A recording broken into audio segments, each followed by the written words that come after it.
Suasana di dalam kelas, Anissa, Nuha, Putri dan Kisha sedang berbincang tentang kerja kumpulan. Nama saya Anissa. Saya seorang yang periang dan suka membantu orang lain. Saya Nuha.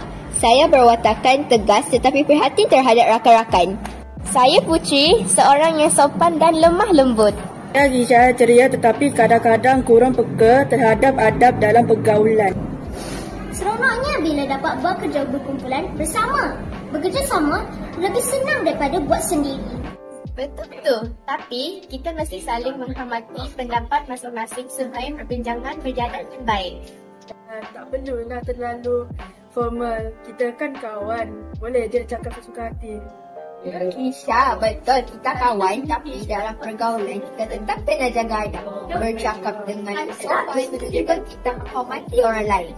Oh, maksudnya walaupun kita rapat, kita tetap kena beradab dalam berbual. Tepat sekali. Bukan saja dengan kawan tetapi juga dengan semua orang. Santun dalam pergaulan mencerminkan peribadi seseorang. Kita bercakap dengan baik, orang akan lebih selesa dengan kita. Jika kita bercakap kasar, pasti ada yang rasa hati, kan?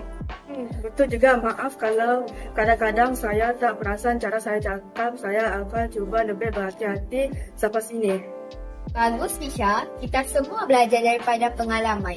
Yang penting kita sentiasa berusaha untuk menjadi yang lebih baik. Setuju. Mari kita teruskan perbincangan dengan penuh santun dan hormat antara satu sama lain.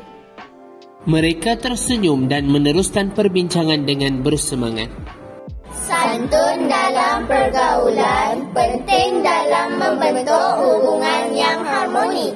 Bercakap dengan sopan, menghormati pendapat orang lain dan menjaga adab perbualan akan menjadikan kita lebih disenangi dan dihormati.